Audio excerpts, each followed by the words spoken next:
గోవులెక్కుడు తపోభావితాత్ముల కంటెననిన తద్గౌరవంబునకు మెరకలదే సత్యాఖ్య లోకంబుననవి సోమ సంగతత్వంబున సంచరించు వినుత హోమములకెల్లను పాలు పెరుగు నేయును ఇచ్చు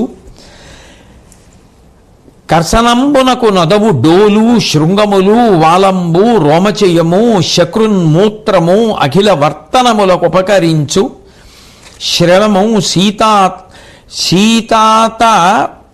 సీతాతప వ్యధయు లేమి నిపుడు అతిభరంపు పనులు చేయు గోవు బ్రాహ్మణుడు అన ఏకతత్వమగుట పరపదంబుగాంచు.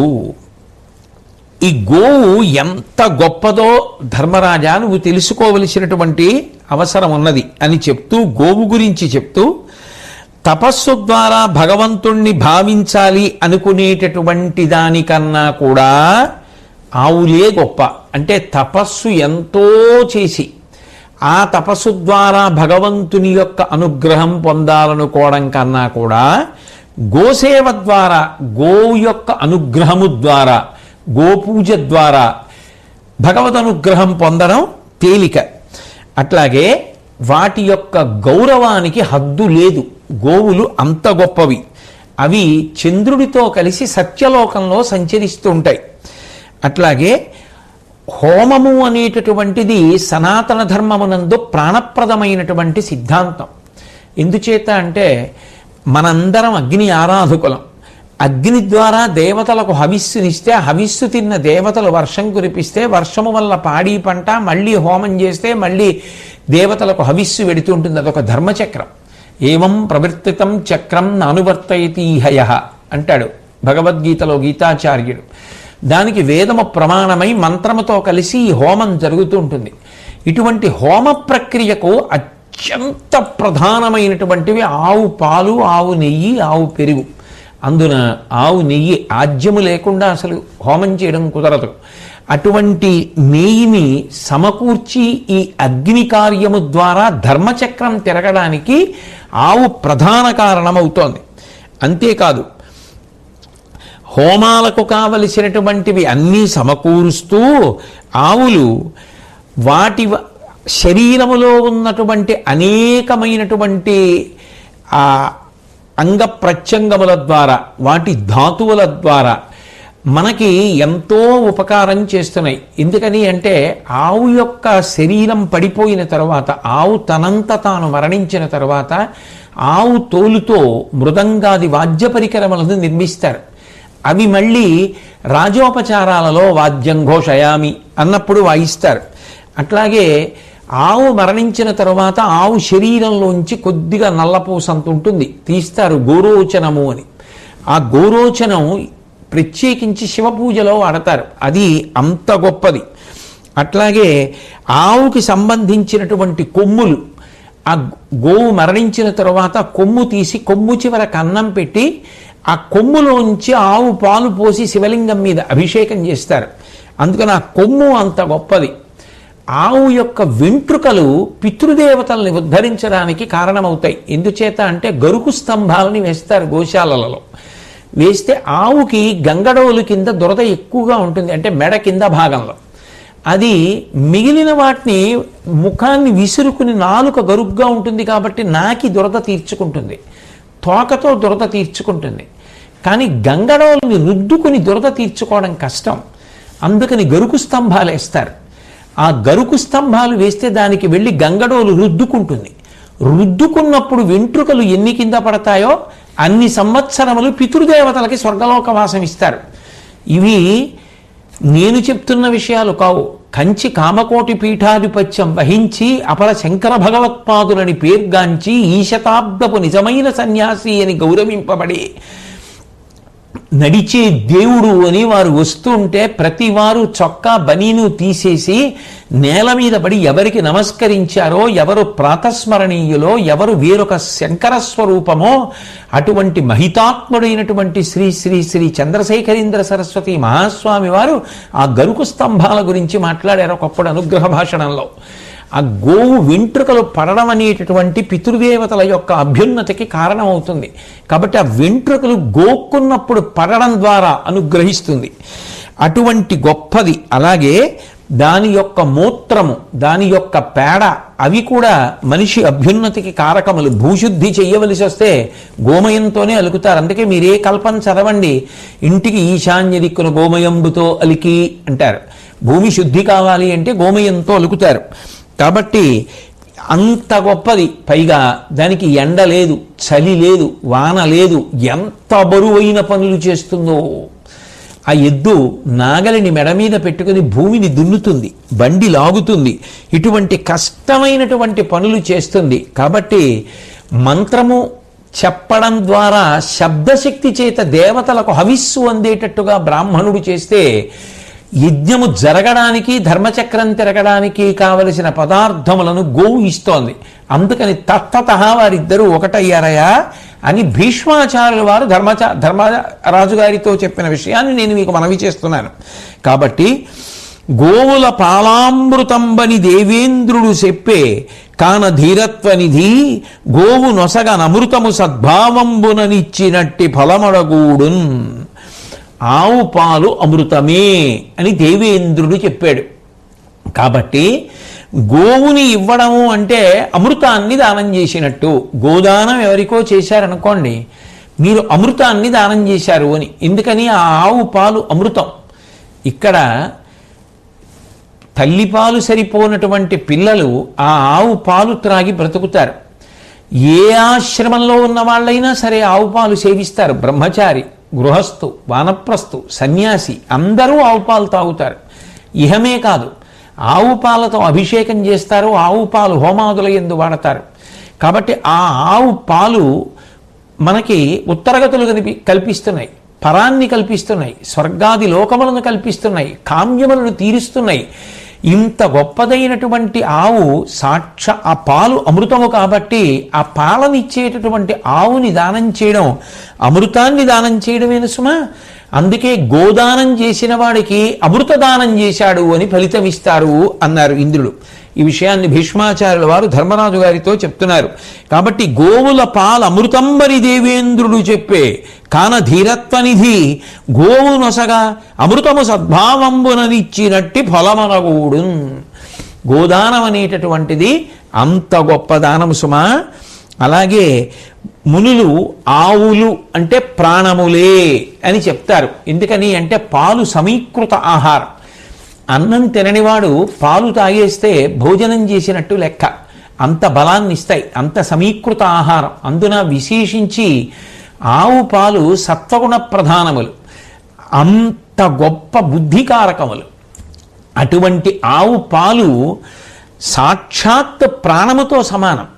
ఆ ఆవు పాల చేత భోజనం పెట్టినట్టే. అందులో కొన్ని ఆశ్రమాల వాళ్ళు తేలికగా పుచ్చుకునేది ఏది అంటే ఆ పాలే పుచ్చుకుంటారు. ఒక సన్యాసి ఉన్నాడు అనుకోండి, ఆయన పాలు తీసుకోవడం తేలిక. మనం ఇస్తే వారు పాలు తీసుకుంటారు. కాబట్టి ఆ పాలు ఇవ్వడం అనేటటువంటి ద్వారా ఎటువంటి సత్పురుషుడి నుండి పసిబిడ్డ వరకు, అమాయకుడి దగ్గర నుంచి విద్వాంసుడి వరకు అందరి ప్రాణములు ఒకటే. ప్రాణముల విషయంలో ఇక ఏ విధమైనటువంటి భేదము ఉండదు. ఎవరి ప్రాణమైనా ఒకటే. అటువంటి ప్రాణములను నిలబెట్టగలిగినటువంటి శక్తి ఆవు పాలకున్నది. కాబట్టి గోవుని దానం చేయడం ప్రాణములను దానం చేసినట్టే. ప్రాణదానము అమృతదానము కింద చెప్తారు. కాబట్టి అంత గొప్పది సుమా. అంత గొప్ప గోవుని దానం చేసేటప్పుడు మాత్రం కొంతమందికి ఇవ్వవద్దన్నాడు భీష్ముడు. క్రూరునకు, నాస్తికునకు, దురారంభునకు ఇచ్చినన్ పరమ దుఃఖమును కూరును. గోవది అదాతకు నారకించేయు పరీక్షణము కడువలయున్.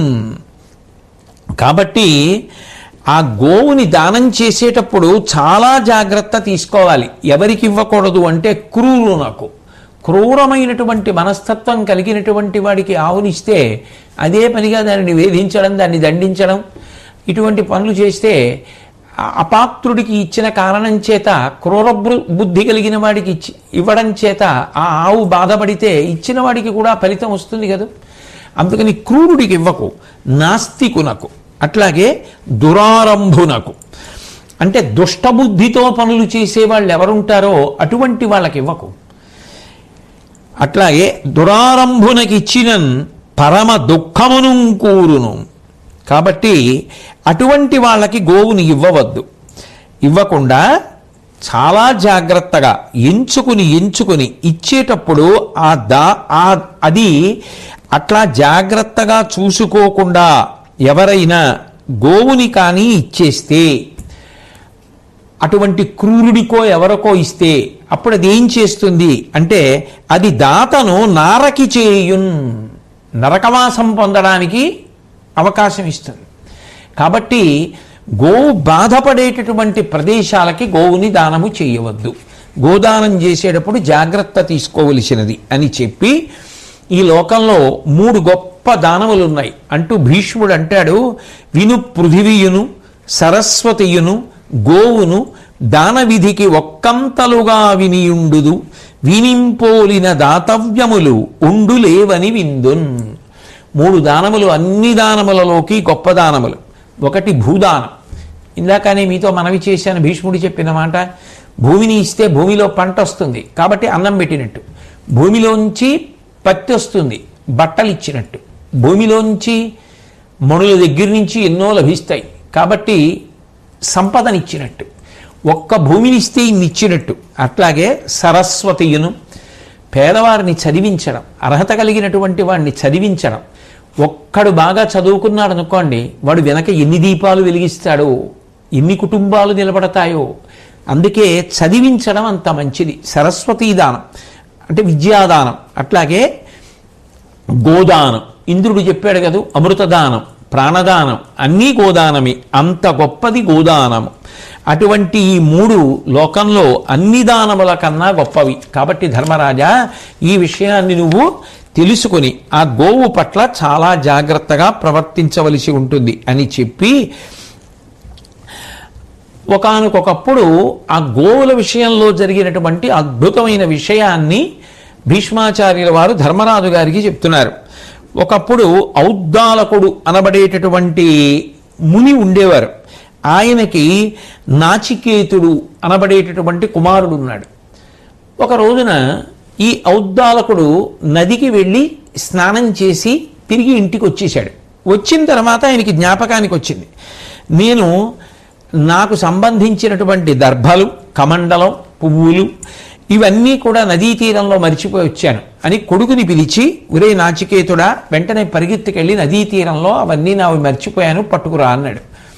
ఆ నాచికేతుడు పాపం పరిగెత్తాడు, వెళ్ళి చూసి వెనక్కి వచ్చి అన్నాడు, నాన్నగారు నదీ ప్రవాహంలో పొంగు వచ్చింది, ఆ పొంగు వచ్చిన కారణం చేత అది ఒడ్డు మీదకి వచ్చి ప్రవహించింది, ఆ ప్రవహించినప్పుడు మీరు అక్కడ వదిలేసిన వస్తువులు కొట్టుకుపోయాయి అన్నాడు.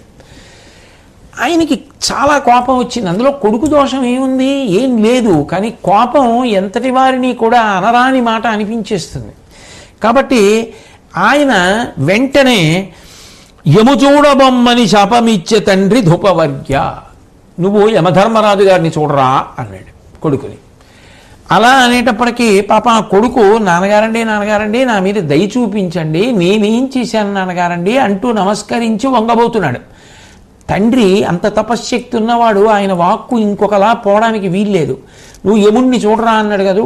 వెంటనే పిల్లవాడు కింద పడి మరణించాడు. తీరా పిల్లవాడు మరణించిన తర్వాత ఆ తండ్రి చాలా పశ్చాత్తాపం పొందాడు. నదీ తీరంలో నేను మరిచిపోయి రావడం ఏమిటి, కొడుకుని పంపించడం ఏమిటి, వాడేం చేస్తాడు, నది పొంగి అవన్నీ కొట్టుకుపోతే వాణ్ణి నిష్కారణంగా శపించానే అని చాలా బాధపడ్డాడు. బాధపడి ఒక పగలు ఒక రాత్రి శోకిస్తూనే ఉన్నాడు. ఆ మరునాడు ఉదయం ఆశ్చర్యకరంగా పిల్లవాడు తెలివి పొంది కళ్ళు తెరిచి, నిద్రపోయి లేచినటువంటి పిల్లవాడు ఎలా లేస్తాడో అలా లేచాడు. తండ్రి పరమానందం పొందాడు.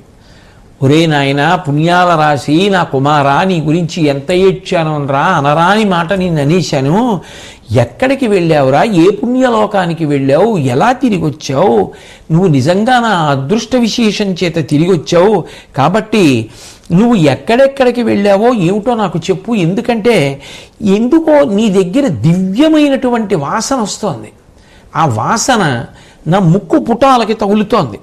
కాబట్టి నువ్వు ఏవో దివ్యలోకములను చూసొచ్చావు, కాబట్టి నాకు దయచేసి ఎక్కడికి వెళ్ళావో ఏం చూశావో చెప్పరా నాయనా అని అడిగాడు. అడిగితే ఆ పిల్లవాడు నాచికేతుడు తండ్రితో మాట్లాడుతూ చెప్తున్నాడు, నాన్నగారండి మీరు యముణ్ణి చూడు అని అన్నారు కదూ, నేను పడిపోయాను. జీవుడు ఆ యమధర్మరాజు గారు ఉన్నటువంటి సదనమునకు వెళ్ళాడు. అక్కడ విశాలమైనటువంటి మణులు పొదిగినటువంటి అందమైనటువంటి కొలువుకూట ఉంది. ఆ కొలువుకూటంలో యమధర్మరాజు గారు సభ తీర్చి ఉన్నాడు. నేను వెళ్ళగానే ఆయన నన్ను స్వాగతించి అర్ఘ్యపాద్యాదులిచ్చి ఉచితాసనం ఇచ్చి కూర్చోపెట్టి, నాయనా నీకు ఆయుర్దాయం అయిపోలేదు, నీ తండ్రి గొప్ప తపస్సంపన్నుడు, ఆయన యొక్క వాక్కుకి దోషం రాకూడదు, ఆయన అన్న మాట నిజమవ్వాలి. ఆయన ఏమన్నాడు, యముణ్ణి చూడరా అన్నాడు. అందుకని తీసుకొచ్చాం. నువ్వు నన్ను చూసావు కదా, అయిపోయింది, మీ నాన్న అన్న మాట పూర్తి అయిపోయింది, మళ్ళీ వెనక్కి వెళ్ళిపో అన్నాడు. అంటే పైగా మీ తండ్రి ఏడుస్తున్నాడు నీ కోసం, మీ తండ్రి నువ్వు చచ్చిపోవాలని కోరుకోలేదు, నన్ను చూసి రమ్మని పంపాడంతే, అందుకని నువ్వు వెనక్కి వెళ్ళవలసింది అన్నాడు. అంటే ఆ పిల్లవాడు అన్నాడు, మీరు నన్ను అనుగ్రహించి ఒక ఉపకారం చెయ్యాలి, మీరు ధర్మమూర్తి, నేను తిరిగి వెడతాను మళ్ళీ భూలోకానికి, కానీ మీరు పుణ్యలోకాలు అని చెప్తుంటారే, అవి దయచేసి నాకు చూపించండి, ఆ పుణ్యలోకాలు ఎలా ఉంటాయో చూసి వెళ్ళిపోతానన్నాడు ఆ నాచికేతుడు. అంటే నయనములకు చిత్తమునకు ఆనందమొసగునట్టి మణి గేహ వాపికోజ్జానములను పరమ భక్ష్య భోజ్యాత్మక గిరులు హృద్య దుగ్ధ ఘృతమయ ఘన సరిత్తులును గంటి. ఆ యమధర్మరాజు గారు ఈ పిల్లవాడి మీద ప్రేమతో ఆ పుణ్యలోకములను చూపించాడు. ఆ పుణ్యలోకములను చూపించినప్పుడు ఆయన యొక్క మనసంతా కూడా సంతోషం పొందేటట్టుగా గొప్ప మణులతో కూడుకున్నటువంటి సౌధములు, దిగుడు బావులు, మంచి మంచి పూల తోటలు, పర్వత శిఖరములు ఎలా ఉంటాయో అటువంటి భోజ్యాలు, నదులు ప్రవహిస్తున్నట్టుగా ప్రవహిస్తున్నటువంటి పాలు, నెయ్యి, పెరుగు, ఇటువంటివన్నీ నేను చూశాను. వాటితో పాటుగా మంచి మంచి సువాసనలు వస్తున్నాయి, పూలదండలు ఉన్నాయి, అక్కడ దివ్యమైనటువంటి వస్త్రములు ఉన్నాయి, ఆభరణములు ఉన్నాయి, ఎన్నో భోగించవలసినటువంటి వస్తువులు ఉన్నాయి. నేను అవన్నీ చూసి ఆశ్చర్యపోయి ఆ ధర్మరాజు గారిని అడిగాను, యమధర్మరాజు గారిని, అయ్యా ఇవన్నీ ఏ పుణ్యం చేసిన వారికి ఇస్తారు అని అడిగాను. అడిగితే ఆయన అన్నాడు, గోదానం ఎవరు చేస్తారో వారికి ఈ లోకములు కలుగుతాయి అంటూ, మానిన పాత్రము సదనుష్ఠానంబును ప్రీతి భక్తి సంపన్నతులున్ ధేనువు మేలిమియుంకల దానము ఫలమిట్టిదనగా తరమే అజునకున్. ఎవరు గోదానం చేశారో వాళ్ళు ఈ లోకానికి వస్తారయా. యోగ్యమైనటువంటి అనుష్ఠానము, ప్రేమ, భక్తి, సంపద, వీటన్నింటికన్నా కూడా గోదానము గొప్పది. అంత మేలైనవి ఇవన్నీ కలిపి ఎంత ఫలితాన్ని ఇస్తాయో గోదానము అంత ఫలితాన్ని ఇచ్చేస్తుంది. కాబట్టి వేదోక్తంగా అంటే మంత్రసహితముగా గోదానమును చేసేటటువంటి వాడు అంత గొప్పవాడవుతాడు అని యమధర్మరాజు గారు నాకు చెప్పారు. నాన్నగారు, నేను ఆయన పాదములకు నమస్కరించి తిరిగి వచ్చాను. ఆ పుణ్యలోకములలో తిరిగి వచ్చినటువంటి కారణం చేత నాకు ఇటువంటి సువాసన అబ్బింది అని చెప్పాడు. అప్పుడు వినుమయ్యడ కాలక్రమమున డప్పియు రోగములను ముదిమియు లేవు, అవినుత స్థానం భవ్యయమును కేవల సార సంప్రమోదకరంబున్. గోదానం చేసినటువంటి వారు ఏ లోకాలకైతే వెడతారో ఆ లోకాల యందు ఉండేటటువంటి లక్షణాన్ని ఒకానొకప్పుడు ఇంద్రుడు అడిగితే బ్రహ్మగారు చెప్పారు. కాబట్టి ఆ బ్రహ్మగారు ఇంద్రుడికి చెప్పినటువంటి మాటలు, ధర్మరాజా నేను నీకు చెప్తాను, గోదానం చేసినటువంటి వారు చేరుకునేటటువంటి లోకం ఏది ఉంటుందో ఆ గోలోకంలో కాలక్రమం ఉండదు, అంటే కాలము నడిచి వెళ్ళిపోతూ ఉండడం అన్న మాట ఉండదు. కాబట్టి క్షయం కాని పుణ్యంతో గోలోకంలో నివసిస్తాడు. ఋతువులు ఉండవు, కాల ప్రవాహం ఉండదు, కాబట్టి ఋతువులు లేవు, ఆకలి ఉండదు, రోగాలు ఉండవు, ముసలితనం ఉండదు. కాబట్టి ఆ లోకం నాశనమైపోయేది కాదు, అది ఎప్పుడూ ఆనందాన్ని ఇచ్చేటటువంటి లోకం. అంటే ఒక్కొక్క చోట ఒక్కొక్కటి ఉంటుంది, ఒక్కొక్క చోట ఒక్కొక్కటి ఉండదు. ఒక్కొక్క చోట నీళ్లు అలా పాత్రలో పోసి పెడితే గడ్డగట్టేస్తాయి, మన దగ్గర గడ్డగట్టవు. కాబట్టి ఏమంటే అట్లా ఉంటుందా పచ్చబద్ధం? నేను నమ్మనంటే నువ్వు చూడలేదంతే, కానీ ఉన్నది మాత్రం యథార్థం. అటువంటి ప్రదేశాలు ఉన్నాయి. ఎందుకని అంటే సున్నా ఉష్ణోగ్రత కన్నా దిగువకు వెళ్ళిపోయి అక్కడికి వెళ్ళి నీళ్లు చెంబులో పోసి పెడితే అవి మంచు అయిపోతాయి. అంత చలితో కూడుకున్న ప్రాంతములు ఉంటాయి అని మనం చదువుతున్నాం. అవి ఉన్నాయి అని తెలుసుకుంటున్నాం. మనం చూడలేదు కాబట్టి, మనం అనుభవించలేదు కాబట్టి అవి ఉండవండి, అవి లేవండి అంటే ఇవైతే పోనీ నిన్ను ఏ విమానంలోనో ఏ వాహనం మీదో తీసుకెళ్ళి చూపించవచ్చు. ఆ లోకాలు అలా శరీరంతో ఉండగా తీసుకెళ్ళి చూపించేవి కావు.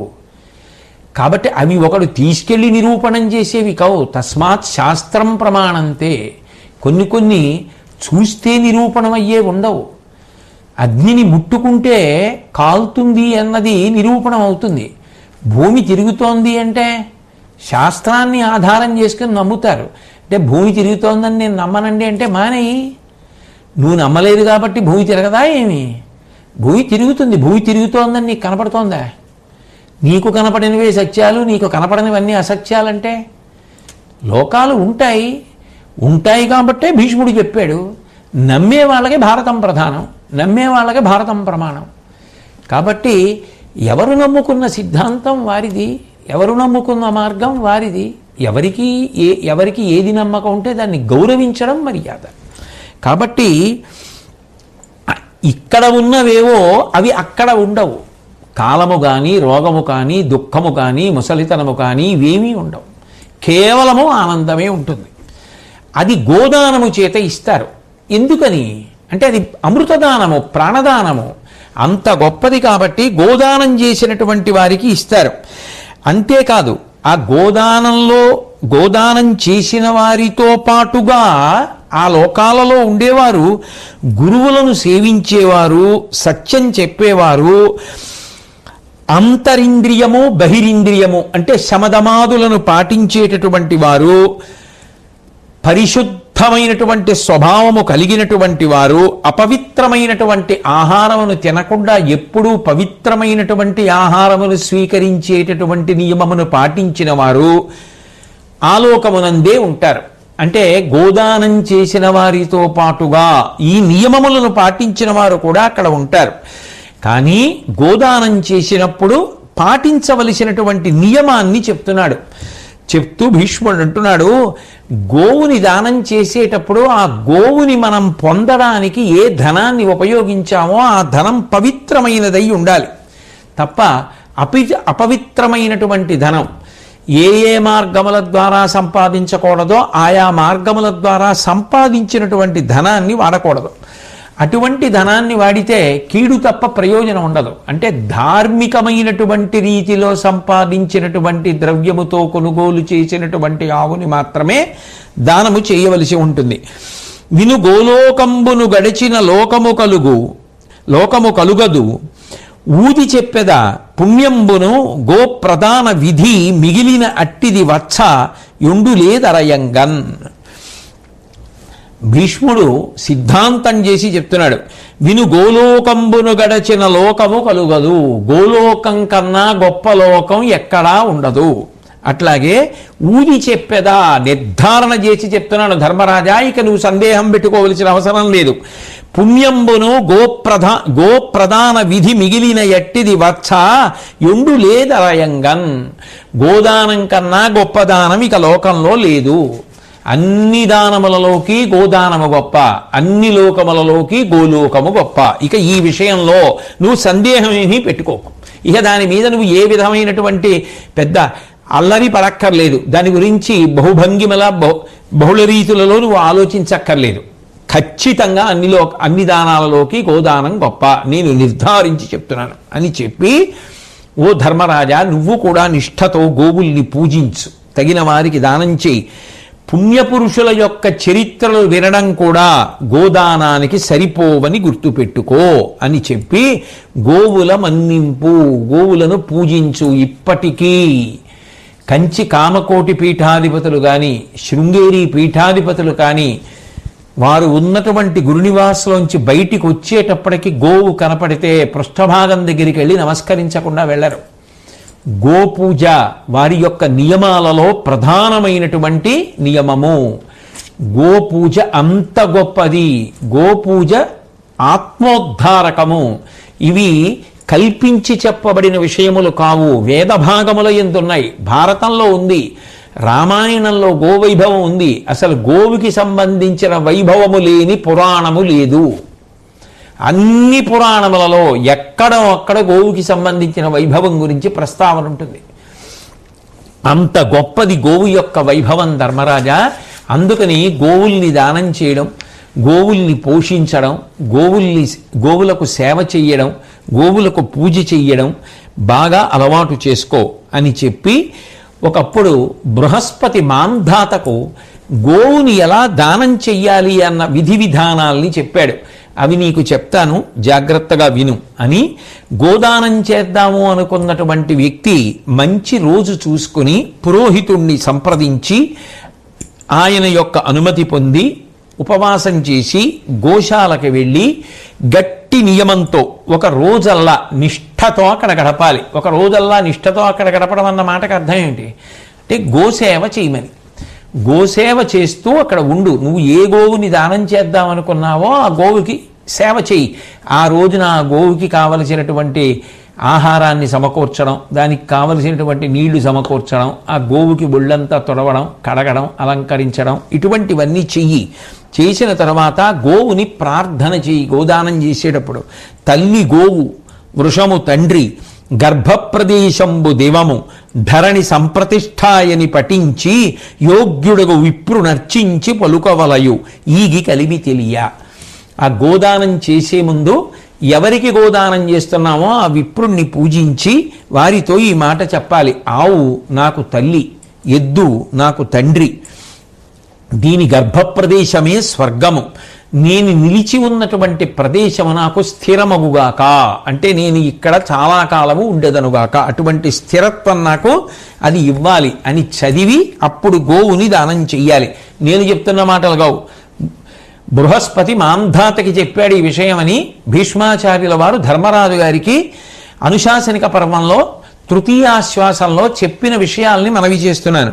కాబట్టి సారములగు గోవులు మద్ఘోర సకల కల్మషముల త్రుంచును, సౌమ్యత్వారూఢంబులు శాశ్వత సారోదార పదమిచ్చి సౌఖ్యము చేర్చున్.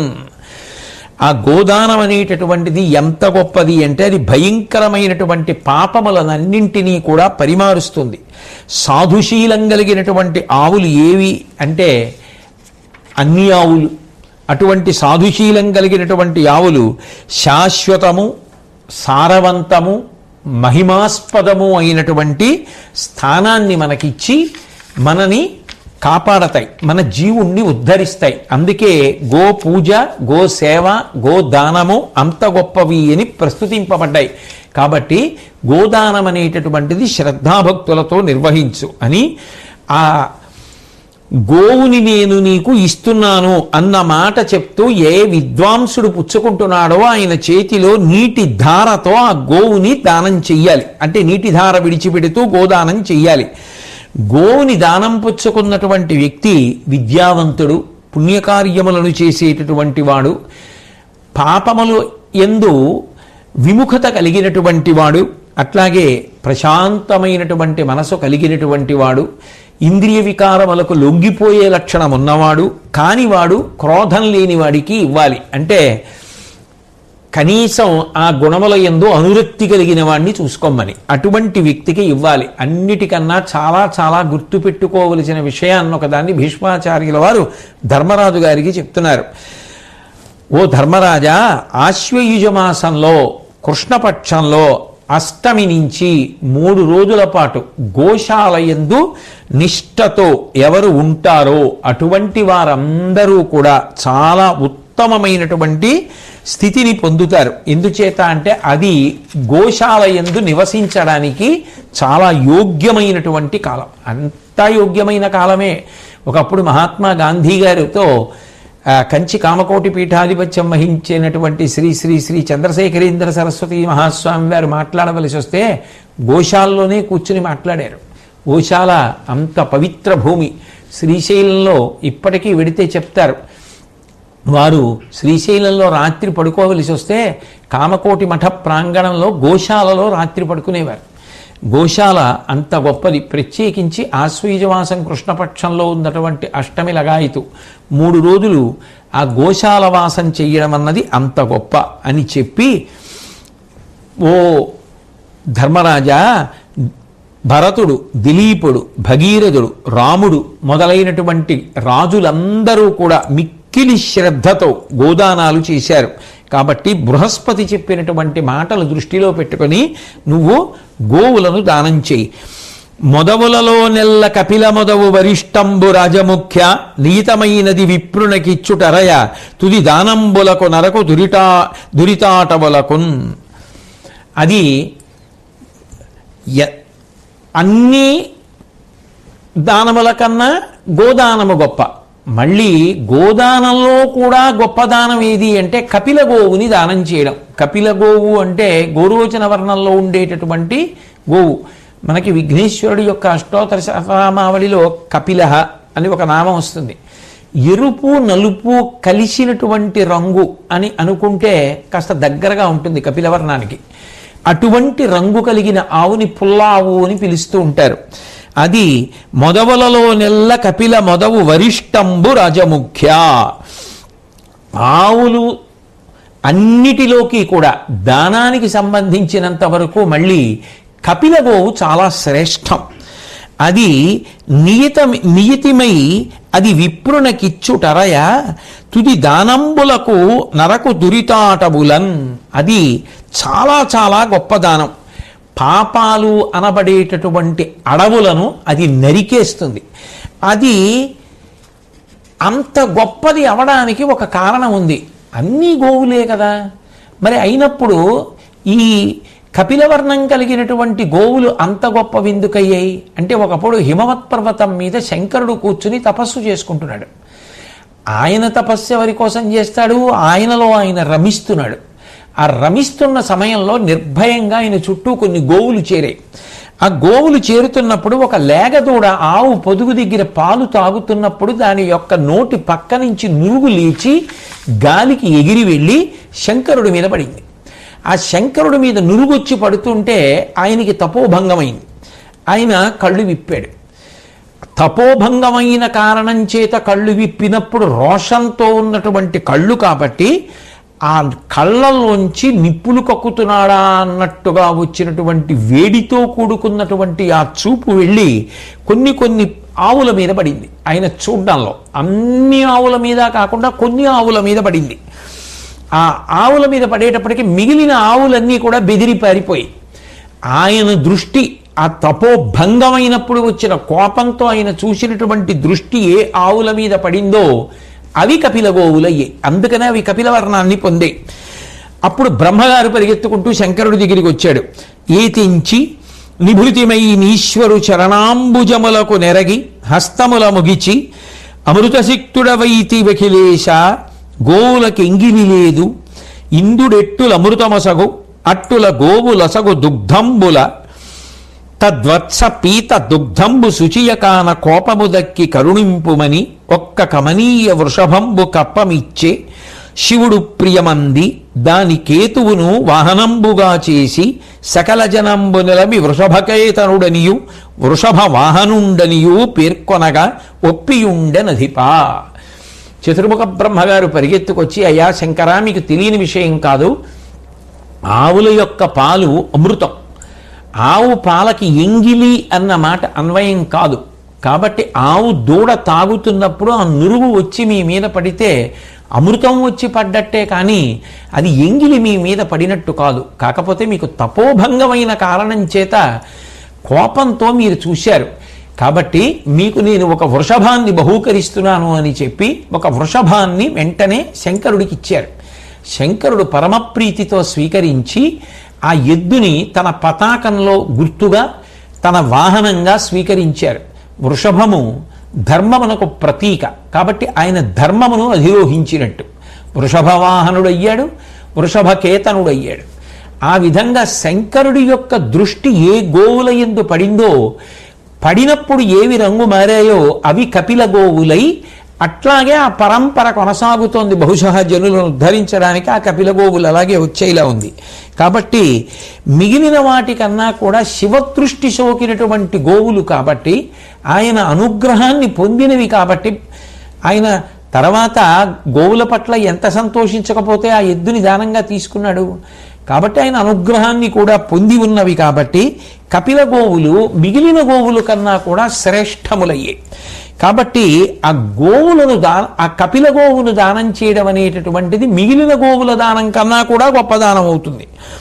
గోవు పవిత్రంబు, గోవు హవిర్జన్మ భూమి, గోవరయగా భూతములకు నెల్లనాధారభూతమవు నిజ్య వస్తువు, అతుల లక్ష్మికి మూలము, అత్యంత దురిత జలనిధికి ఓడ, నిర్జర సద్మమునకు అనగా నిచ్చెన, సురలకు మణికిపట్టు. గోవు ఎంత గొప్పది అంటే అది పరమ పవిత్రమైనది. హోమాదులకు గోవుయే సాధనమవుతోంది, అన్ని ప్రాణులకు గోవే ఆధారమవుతోంది. అది పరమ పూజనీయమైనటువంటిది. సకల సంపదలకు గోవే మూలమవుతోంది. మహాపాపాలనేటటువంటి సముద్రాన్ని దాటడానికి గోవు ఓడవుతోంది. స్వర్గానికి నిచ్చెన దేవతల యొక్క స్థానం గోవుతోంది. కాబట్టి విను గోవులను ప్రభాతంబున తలచుట, తద్గుణములు ఒగడుట, భక్తిం కనుగొనుట, అధిక పుణ్యములని ఎరింగించు జనములకు ఆగమ పండితుల్. ఉదయం నిద్ర లేవగానే ఒకసారి గోవుల్ని స్మరించడం, గోవుల యొక్క గుణాల గురించి చెప్పుకోవడం, గోవుని దర్శించడం, గోగ్రాసం అంటారు. ఇలా చేత్తో గోవుకి ఏదైనా పెట్టినవాడు అగ్నికార్యం చేసినవాడు అన్నారు మంత్రభాష్యంలో. ఎందుకంటే గౌరవారగ్ని అన్నారు. కాబట్టి గోవుకి గ్రాసం పెట్టడము అంటే అగ్నికార్యం చేయడంతో సమానము అని.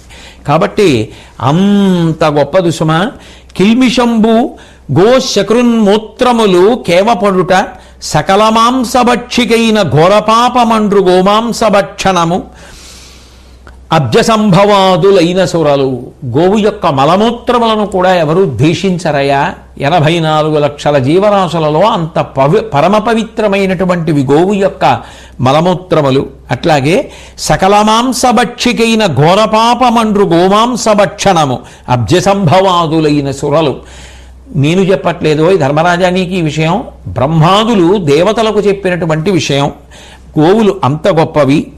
కాబట్టి జనములు దుస్వప్నంబులు గని గోకీర్తనము చేయగా తద్దురితంబును బొరయరు, గోమయయుత వినుతాంబు స్నానమతి పవిత్రంబనగా.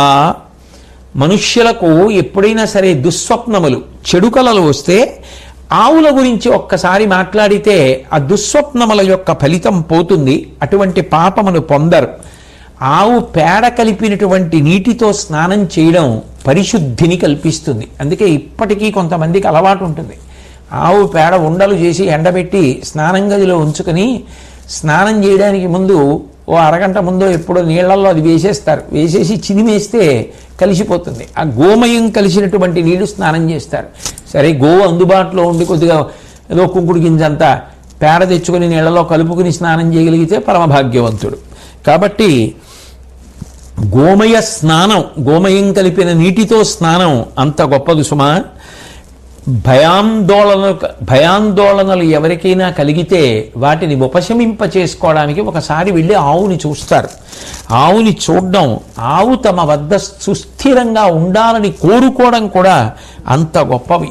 కాబట్టి గోవు మన యొక్క యోగక్షేమములను వహించగలిగినటువంటి ప్రాణి.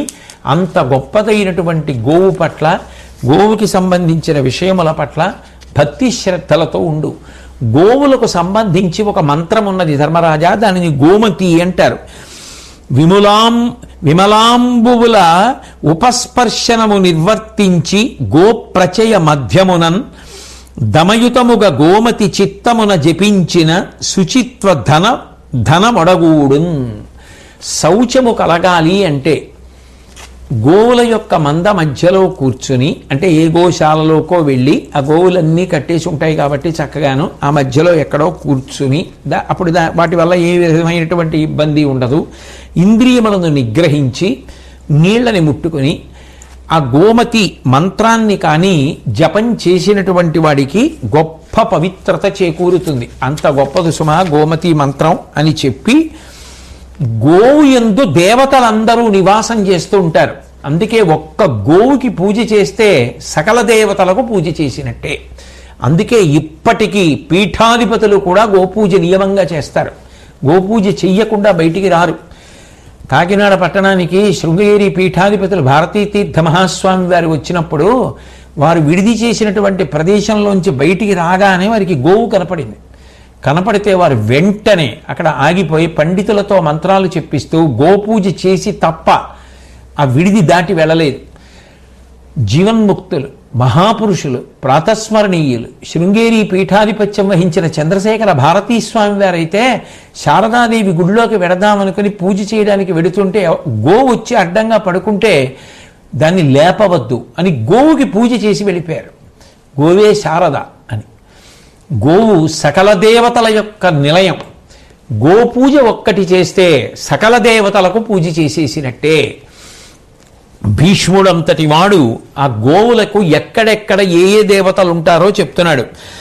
ఆననంబునను జిహ్వను శృంగముల బలవైరి రంధ్రంబుల మారుతుండు కకుదంబునందు శ్రీకంఠుండు పదములయందు మరుద్గణమనగా కుక్షి వహ్ని చన్నుల సరస్వతి పెండ వంచితమున లక్ష్మియును కీర్తియును క్రమమున రుహిరంబునందు చంద్రుండు హృదయంబున భగుడను దేవత పాల వేద వెంట్రుకలయందనుష్ఠాత వితతి తోక ధర్ముడు అక్షుల సూర్యుండు చర్మమున అపలంబు సిద్ధి తేజము సంధి పట్ల సిద్ధులునికి గలదటే గోవునేమనగవచ్చు. ఒక ఆవు యొక్క శరీరంలో ఎక్కడెక్కడ ఎవరెవరుంటారో చెప్తున్నాడు. ముఖంలోను, నాలుకలోను, కొమ్ములలోను ఇంద్రుడు, రంధ్రముల మారుతుండు. ఆ గోవు యొక్క ఇంద్రియ ద్వారాలలో వాయుదేవుడు ఉంటాడు. అలాగే మూపురంలో శంకరుడు ఉంటాడు. పాదముల యందు మరుద్గణములున్నాయి. అట్లాగే దాని యొక్క కుక్షి కడుపులో అగ్నిహోత్రము, చన్నుల యందు అంటే శిరముల యందు సరస్వతీదేవి, దాని యొక్క మలమూత్రముల యందు లక్ష్మీదేవి కీర్తి, రక్తమునందు చంద్రుడు, హృదయమునందు భగుడనబడేటటువంటి దేవత, పాలలో సృష్టికర్త అయిన బ్రహ్మగారు, వెంట్రుకలయందు సమస్తమైనటువంటి ఆచారములు, తోకయందు ధర్ముడు, కన్నులయందు సూర్యుడు, చర్మమునందు ఆ సమస్తమైనటువంటి సంప్రదాయములు, సిద్ధి తేజస్సు, అట్లాగే సంధిబంధములయందు సిద్ధులు, అష్టసిద్ధులు అంటారే అవన్నీ కూడా ఆ ఐశ్వర్యమంతా ఉంది. ఇన్ని కూడా గోవు యందున్నాయి. అంటే గో పూజ చేస్తే ఇంతమంది దేవతలకి ఏకకాలంలో పూజ చేసినట్టే. అంత గొప్పదు సుమా గోవు అని చెప్పి ఆ గోవు యొక్క వైభవాన్ని భీష్మాచార్యుల వారు ధర్మరాజు గారికి చెప్పి, పావనమని శృతి చెప్పిన ఏ వస్తువును ఆశ్రయించి ఎక్కుడైరి భూతావలులకు సురలట్టిది గోవు తదీయమగు మహిమనకున్ గురికలదే. లోకంలో అన్నిటికన్నా గొప్పది అని చెప్పబడినటువంటి గోవుని దేవతలు కూడా ఆశ్రయించి ఉంటున్నారు అంటే ఇక గోవు ఎంత గొప్పదో నేను వేరే చెప్పాలా ధర్మరాజా? క్షీరము దధియును ఘృతమును సుధారూపములగుట దేవతాప్రీణన యజ్ఞారంభములు విమలాచార గోదోహనైక సాధ్యములయ్యన్. దేవతలకు అన్నం పెట్టాలి అంటే యజ్ఞం ద్వారా హవిస్సు ఇవ్వాలి. పాలు, పెరుగు, నెయ్యి అగ్నిహోత్రం ద్వారా ఇచ్చినప్పుడు దేవతలకు ఈ ఆవు నుండి స్రవించిన పదార్థములను ఇస్తున్నారు. అంటే ధర్మచక్రం తిరుగుతోంది, దేవతలకు కూడా అన్నం కల్పింపబడుతోంది అంటే గోవు వలన కల్పింపబడుతోంది. శృతులు ఔపనిషద సూక్తులు గోస్వరూపంబులని సరోజభవుడు చెప్పే ధర్మపరత పరమ తపము మహాద్ధరమనవరగు గో సమర్చనంబు. వేదములు, ఉపనిషత్తులు, అన్నీ గోవు యొక్క స్వరూపములే అని చతుర్ముఖ బ్రహ్మగారంతటి వాడు చెప్పాడు. ధర్మపరత పరమ తపము మహాద్ధరమనగా పరగు గో సమర్చనంబు. గొప్ప యజ్ఞం చేయడం కానీ, గొప్ప తపస్సు చేయడం కానీ గో పూజ చెయ్యడమే. గోవుని పూజించడం కన్నా గొప్పది లోకంలో ఇంకొకటి లేదు. గోపూజ అద్భుతమైనటువంటి కల్పం ఉంది, ఆ కల్పంతో చేస్తారు. కాబట్టి గోఘృతంబు ప్రాసించియు గో కరీష సువిహిత స్నానుడయ్యు భూదివిజుడధిక భక్తి నిత్యంబు గోమతీ పఠనమాచరించియును కల్మషముల నిర్జించుననగా. ఆవు నీతిని లోపలికి పుచ్చుకోవడం అంటే ఆవు నెయ్యి తినడం, ఆవు పేడ కలిపినటువంటి నీళ్లతో స్నానం చెయ్యడం, భక్తితో గోమతి మంత్రాన్ని పఠించడం, ఇవి పాపములను తీసేస్తాయి. అంత గొప్పదు సుమా అని చెప్పి ఆవు యొక్క పేడలో లక్ష్మీదేవి నివాసం ఉంటుంది. ఎందుకుంటుంది అన్నదాన్ని భీష్మాచార్యుల వారు ధర్మరాజు గారికి చెప్తున్నారు. సిరి ధేనువలలోని కరిగి యవ్వతవని అవి అడిగిన అమ్మహాత్మ శ్రీ నేను మీలో వసింపగా వచ్చితి ననవుడు చెంచలవైన నిన్ను నొల్లము మాలోన నునుపగా ననియ ఆ గోవులు దానిక దేవి వగచి ఏను బాసిన సర్వదానవ కులము కీట్పడయే పొందిన సురల్ ప్రభుతనుందిరి. ఏను వచ్చుట కోరి కాదే తపంబులాచరింతురు నన్నిట్టులు అభిభవించుటురమి మీకు అన్న అధ్రువమల్లమనుట అభిభవమే నీకు పోలినై అచటి కరుగు. ఒకానొకప్పుడు లక్ష్మీదేవి ఆవుల యొక్క సమూహం దగ్గరికి వెళ్ళింది. వెళ్ళి దేవతలందరూ మీ ఎందున్నారు, నాకు కూడా మీలో ఏదైనా స్థానం ఇవ్వండి అని అడిగింది. అంటే ఆవులన్నాయి నువ్వు మా దగ్గర వద్దు, ఎందుకంటే నువ్వు చెంచిన లక్ష్మి, నువ్వు స్థిరంగా ఉండవు, వెళ్ళిపోతావు, కాబట్టి మేము నీకు స్థానం ఇవ్వమన్నాయి. అంటే లక్ష్మీదేవి అంది, నేను ధర్మాత్ములయ్యున్నంత కాలం మంచి గుణములను కలిగి ఉన్నంత కాలం ఉంటాను. మనం శాంతి పర్వంలో అనుశాసనిక పర్వంలో ఇత పూర్వం చూశాం కూడా ఘట్టాలు. మంచి గుణములు ఉంటే ఉంటాను, మంచి గుణములు లేకపోయినా ఉంటే అప్పుడు వాళ్ళ వలన లోకమునకు ఉపద్రవం ఉంటుంది, వాళ్ళకి లక్ష్మీ కటాక్షం ఉండకూడదు. కాబట్టి మంచి గుణములు లేని చోటు నుంచి నేను వెళ్ళిపోతూ ఉంటాను. అందుకే రాక్షసుల నుంచి వెళ్ళిపోతూ ఉంటాను, దేవతల దగ్గరికి వెడుతూ ఉంటాను, ధర్మాన్ని బట్టి ఉంటూ ఉంటాను, వెళ్ళిపోతూ ఉంటాను. దానికి మీరు నన్ను చెంచల లక్ష్మి అని చెప్పి స్థానం ఇవ్వను అనడం అన్యాయం కదా. పైగా మీరు ఇట్లా అంటే రేపు అందరూ ఏమంటారు, అంతమంది దేవతల నివాసం ఉండేటటువంటి చోటైన పరమ పవిత్రమైన గోవు లక్ష్మికి స్థానం ఇవ్వలేదు అంటారు. అది నాకు అమర్యాదతో కూడుకున్నది, కాబట్టి మీరు నాకు స్థానం ఇవ్వండి అని అడిగితే ఆవులు లక్ష్మీదేవితో అన్నాయి, మా మూత్రపురీషంబులు భామ వేదంబులెరుగు పావనములు నీవి మేలి వస్తువుల ప్రియధామములై ఉండుము ఇంపు తలగొనమాకున్. వేదములు కూడా కీర్తిస్తాయి. 84 లక్షల జీవరాశులలో మా మలమూత్రములలా సువాసనలు వెదజల్లేటటువంటి పదార్థములు లోకంలో ఇంకా ఏవీ లేవు, అంత గొప్పవి. కాబట్టి మా మలమూత్రముల యందు ఓ లక్ష్మీ నువ్వు ఉండు అన్నాయి. అప్పటి నుంచి గోమయంలోనూ గోమూత్రంలోనూ లక్ష్మీదేవి నివాసం చేస్తూ ఉంటుంది. అందుకే ఆ ఆవు పేడ ఎరువు తీసుకొచ్చి పొలాల్లో వేస్తే అంతంత పంట పండుతోంది అంటే ఇవాళ అందరూ కూడా ప్రకృతి వ్యవసాయము అని పేరు చెప్పి రసాయనిక ఎరువులు మానేసి మళ్ళీ ఆవు పేడ తీసుకెళ్ళి వేయండి, వేస్తే ఆ పంట మంచిది, ఆరోగ్యానికి మంచిది అని చెప్పి వాడుతున్నారు అంటే లక్ష్మి కాదు. కాబట్టి ఆ గోమయం అంత గొప్పది. ఆ గోమయం కలిపిన నీళ్లలో సూక్ష్మక్రిముల్ని సంహారం చేసే శక్తి ఉంది అని ఇప్పుడు శాస్త్రవేత్తలు కూడా అంగీకరిస్తున్నారు. పూర్వకాలంలో ఆ గోమయం కలిపిన నీళ్లే ఇంటి ముందు కళాపి చల్లి ముగ్గు పెట్టేవారు, దానివల్ల ఇంట్లోకి సూక్ష్మక్రిములు రాకుండా ఉంటాయి అని. కాబట్టి ఆ గోమయం గోమూత్రం ఇవి రెండూ కూడా లక్ష్మీ స్థానములు అయ్యాయి. అంత గొప్ప దశమా గోవు. గోవు యొక్క శరీరమునందు అంతమంది దేవతలు ఉన్నారు. అందుకే ఆశ్రమ భేదం లేకుండా బ్రహ్మచారి, గృహస్థు, వానప్రస్థు, సన్యాసి అందరూ కూడా గోవుని సేవిస్తారు. అంటే ఈ లోకంలో గోష్ఠం అంటే మంచి వాక్కులు తిరిగేటటువంటి భగవద్భక్తుడి యొక్క నోరు, ఆవులు తిరిగే ప్రదేశము, ఈ రెండింటి అంత పవిత్రమైనది లోకంలో ఇంకొకటి లేదు. అంత గొప్ప ప్రదేశం ఆవులు తిరిగే ప్రదేశం. అందుకే భీష్ముడు ధర్మరాజు గారితో మాట్లాడుతూ అన్నాడు, గో విషయ వాక్య పఠన శ్రవణ సంశ్రవణములు ధరావరా ఆయుశ్రీ విభవ కీర్తి సుగతి సమావహములు తత్పరుండవగు మిక్కథలన్. ఈ ఆవుల గురించినటువంటి విషయాలను ఎవరు వింటున్నారో, ఎవరు చదువుతున్నారో, ఎవరు చెప్తున్నారో, కనీసం వాటి గురించి విన్నా, వాటి గురించి చెప్పిన, వాటి గురించి చదువుకున్న ఆయుర్దాయం కలుగుతుంది, సంపద కలుగుతుంది, అధికారం కలుగుతుంది, కీర్తి కలుగుతుంది, ఉత్తమ గతులు కలుగుతాయి. కాబట్టి గోవుల గురించి వినడం మీద శ్రద్ధ పెంచుకో ధర్మరాజా అని చెప్పాడు. గోవుల గురించి వినడం ఇంత గొప్పదైతే ఇక గోసేవ చెయ్యడం, గోవుని పోషించడం, గోపూజ చెయ్యడం, గోదానం చెయ్యడం, గోశాల నిర్మించడం, గోవుల్ని కాపాడడం ఎంత గొప్పవైనవై ఉంటాయి. కాబట్టి మనందరం కూడా అట్లా గోపూజ చేసి, గోవుని రక్షించి, గోదానాలు చేసి, గో వైభవాన్ని నిరంతరం వింటూ చదువుకుంటూ ధన్యాత్ములమయ్యేటట్టుగా ఆ కృష్ణ పరమాత్మ తన నిర్హేతుక కృపాకటాక్ష వీక్షణముల చేత అనుగ్రహించుగాక.